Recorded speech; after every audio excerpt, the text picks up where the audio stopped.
যেমন নাকি এখানে দেখো এই বিমের মাঝে দেখো একটা রিং আছে কলমে, এই রিংটা দিতে ভুলবেন না। আপনারা যদি কি বা কারণে দিবেরও পান নাই, মানে 2 সাইড থেকে দিয়ে দিবা, ওখানে গাঁঠি মারি দিবা 4 বা বাকি পোস্টগুলো, তো যাতে রডটা ঢালাই করার পরে রডটা হেল হতে পারে না, রডটা স্ট্রেট হয়ে থাকে পোস্টের রড।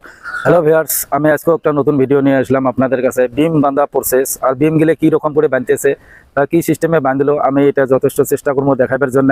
আর বিমের যেটা এক্সট্রা বার, কোন জায়গায় কতটুকু এক্সট্রা বার দিতে হয় বা কোন জায়গায় কয়টা এক্সট্রা বার দিছে, এই ধরনের কামগুলি দেখাবার জন্য যথেষ্ট চেষ্টা করতেছি। ভিডিওটা যদি ভালো লাগে লাইক করবা, শেয়ার করবা বেশি বেশি, যাতে অন্যরাও দেখতে পারে। কেউ যদি নতুন চ্যানেলে এসে থাকেন, চ্যানেলটা সাবস্ক্রাইব করে দিবা। এই ধরনের প্রত্যেক দিনে আমি নতুন নতুন টিক নিয়ে ভিডিওগুলো নিয়ে আসি আপনাদের মাঝে, যাতে আপনারা বুঝতে পারেন, ইজি হয় আপনাদের, বা আমাকে দিয়ে যদি আপনার অল্প হেল্প হয়, আপনারা লাইক একটা করবা, শেয়ার করে দিবে বেশি বেশি, যাতে অন্যরাও দেখতে পারে এই সিস্টেমে কামগুলো করতেছে। কারণ আমি যে ধরনের কামগুলো করি আপনাদের মাঝে ওই ধরনের কামগুলো আমি প্রত্যেক দিনে নিয়ে আসি। তো যাই হোক, বেশি কথা বলবো না, বেশি কথা বললে ভিডিওটা বহুত লম্বা হয়ে যাবো।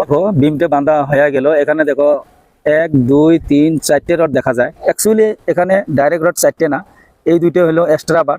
এক্সট্রা বারটা 20 mm আর মেন বারটা 16 mm। 16 mm রড যেটা আছে আমার, এখানে বটমে আছে 3টে কন্টিনিউ আর টপে আছে 2টা কন্টিনিউ। আর এখানে যেটা এক্সট্রা বার হবো, এই এক্সট্রা বারটা 20 mm আছে। এখানে আমার মতে না, যেহেতু ডোরেঙ্গে আছে, এটা 20 mm এক্সট্রা বার। আর এক্সট্রা বারটা কোথা থেকে দিতে হয় দেখো, আমি দেখাইতেছি ভালো করে, আপনারা খুব ভালো করে মাইন্ড করবা। যেটা নাকি আমরা L3 ভাগ করে বানছি, এখানে 4 ইঞ্চি, মাঝে 6 ইঞ্চি, ওখানে 4 ইঞ্চি, এই 4 ইঞ্চি পর্যন্ত যেটা নাকি টপের এক্সট্রা বার আছে, এটা 4 ইঞ্চি পর্যন্ত হয়। এইদিকেও যে আসলো, এইদিকেও দেখো 4 ইঞ্চি পর্যন্ত আছে। আবার ফির দেখো এইদিকে যেটা নাকি 6 ইঞ্চি গ্যাপ আছে, এই 6 ইঞ্চি গ্যাপটার মধ্যে এক্সট্রা বার হয় নাই। আবার এখানে 2টা এক্সট্রা বার আছে, এখানে দেখলে বুঝতে পারবা যে 2টা এক্সট্রা বার দিছে, যেহেতু বাঁধা হয় নাই। এইদিকেও দিয়েও কিন্তু 2টা এক্সট্রা বার দেবো। কিন্তু এখানে আরো একটা কথা আছে, আপনারা ভালো করে মাইন্ড করবা। এই ধরনের ছোট ছোট যেগুলো টিকগুলো থাকে, আমি কিন্তু আপনাদেরকে এটা বহুত ফলো করতে কই। বিমের মেন বার আছে টপে, এই টপের মেন বারটা দেখো আইসা একদম সাজার উপরে উঠছে। এই সাজার উপরে ওঠার কারণটা কি? আর বটমে যেটা আছে ওখানে কিন্তু এলমাইরা দেওয়া আছে, যেটা নাকি এখানে এলমাইরা উপর মেলা দেওয়া আছে। আর যেটা নাকি টপের মেন বারটা আইসা সাজায় উঠলো। সাজায় ওঠার কারণটা কি? সাজায় তো আমার জালি থাকবো, এই জালিটা থাকার পরেও যদি আমরা বিমের রডটা টপে আনি দেই, কিবা কারণত, যেহেতু আমার স্ল্যাবটা আমি আগে বলে দিছি, যদি আপনারা ছাদ ঢালেন সাজা গেলে সমান করে দিবা। সমান করে দিলে বহুত কামে লাগে। কিসের জন্য কামে লাগে? আপনারা যদি ভাবেন কোনোদিনও যে আমার এদিকে ওয়াল আছে, এইদিকে ওয়ালটা আমরা এদিকে নিয়ে আসি, আমরা একটা এখানে ওয়ার্ড্রপ বানিয়ে নেবো, বা এখানে একটা আলমারি বানিয়ে নেবো, বা এখানে রুমটা এখানে দিব না, এই রুমটা অল্প ওইদিকে কাইটে নিয়ে যায়, আবার এখানে একটা ব্যালকনি বানিয়ে নিতে পারি। আপনারা যা ইচ্ছে তা করতে পারেন। আর যদি কিচ্ছু না করেন, ফিউচারত আপনার কি হবো এখানে দেখাইতেছি, ভালো করে মাইন্ড করবা। প্রত্যেকটা সাজার মধ্যে দেখো আমার টপের যেটা বিমের মেন বার আছে, আউট করা আছে, বাইরে সাজা পর্যন্ত দেওয়া আছে। আর এই জিনিসটা খুব ভালো করে লক্ষ্য করে দেখবা।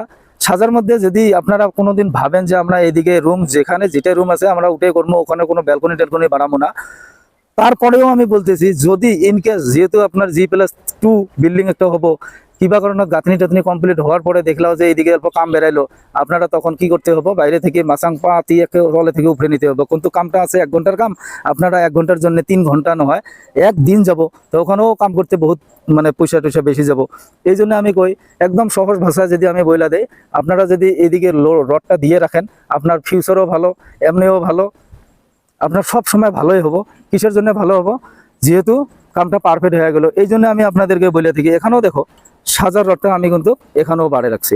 তা আমার যতগুলো সাজা আছে, যেই দিকেই দেখবা ওই দিকেই দেখবা সাজার রডটা আনি, সাজার যেটা রড আমার বিমের টপের রডটা আনি সাজার মধ্যে দিয়ে রাখছি। কিসের জন্য দিয়ে রাখছি আমি তো বলে দিলাম, আশা করি ভালো করে বুঝতে পারছেন। হয়তোবা যদি কেউ বোঝেন নাই, আপনারা কমেন্ট করবে, কমেন্টের মাধ্যমে আমি আরো যথেষ্ট চেষ্টা করবো জানাইতে। নতুন নতুন যেগুলো আমার টিক থাকে আমি এটাই আপনাদেরকে দেখাই, যাতে অন্যরাও এটা করে টিক ফলো করতে পারে। কারণ বহুত জায়গার মধ্যে আছে ডোরেং নেয় না, নিজেরাই মানে জানে, তার জন্য কামগুলো করে, পরে যা দেখবা ওই কামগুলো অল্প কিবা না কিবা ভুল আইসা যায়। যার ধরে আমি আপনাদেরকে কয়া থাকি, আপনারা যদি বিল্ডিংয়ের কাম করতে চান, আপনারা ডোরিংটা ব্যবহার করবা। কারণ ডোরিংটা ব্যবহার করা মাস্ট বি, আপনার ডোরিংটার একদম প্রয়োজন। আরও মিস্ত্রি বহুত ঘর কাম করলো, এর আইডিয়া আছে, অমুক আছে, ওটা মিশাই কথা। তার মানে আপনারা মিস্ত্রি কি করতে পারে? মিস্ত্রি কপি করতে পারবো, আপনার নতুন আবিষ্কার করতে পারবো না।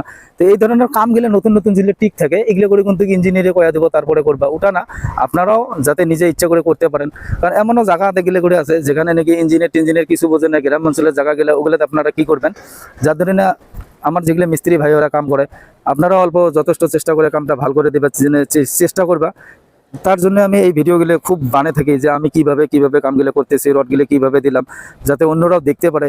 অল্প আমাকে দিয়ে যদি অল্প অন্যদের হেল্প হয়, আমি এটার জন্য যথেষ্ট আশা করি, যাতে অন্যরাও ভালো করে কামগুলো করতে পারে। যেহেতু বিল্ডিং ঘরের কাম একবারে হয়, বারবার হয় না।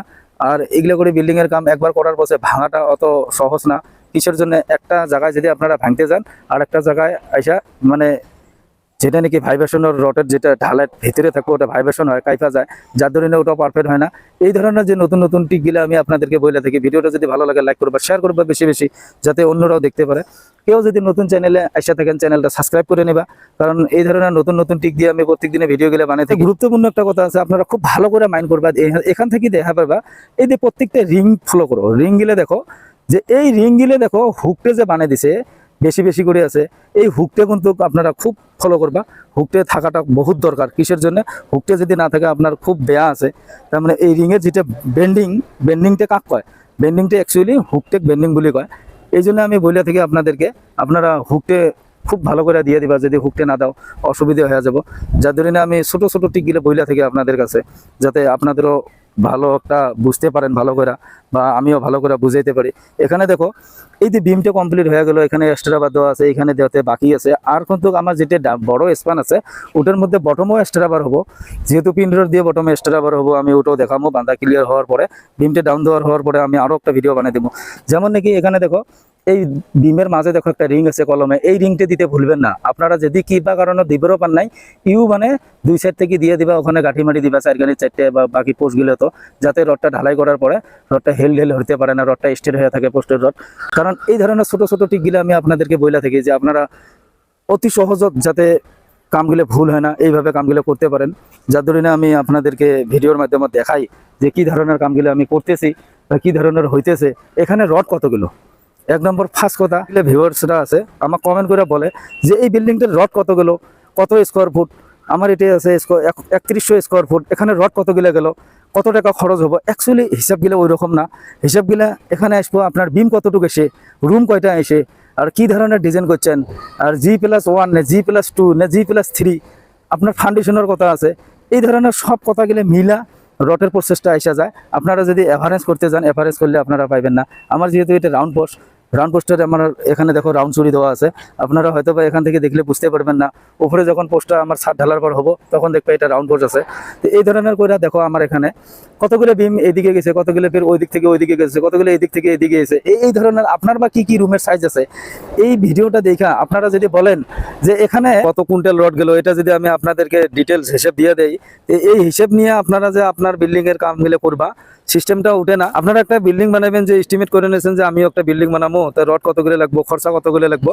অ্যাকচুয়ালি ওই খরচাটার জন্য একটা এভারেজ একটা হিসাব আছে, যে আপনারা যদি কয় হাজার স্কোয়ার ফুট বিল্ডিং বানাইবা, ওই হিসেবে আপনারা কমেন্ট করবা, আমি কমেন্টের মাধ্যমে বলে দেবো যে এভারেজ মিনিমাম ম্যাক্সিমাম ওটার ভিতরে আপনার ক্লিয়ার হয়ে যাব। আর G+1 বানাবেন না G+2 বানাবেন, আমি আপনারা কমেন্ট করলে আমি ওই রকম করে আপনার হিসাবটা দিয়ে দিব। প্রত্যেকটা বিল্ডিংয়ের রডের যেগুলো নাকি কোয়ান্টিটি, ওগুলো আলাদা আলাদা থাকে। আপনারাও নিজেরাও জানেন যে সিস্টেমগুলো কীরকম। তা আজকের ভিডিও আমি এতটুকু রাখলাম, নেক্সট ভিডিও আবার নতুন করে নিয়ে আসবো।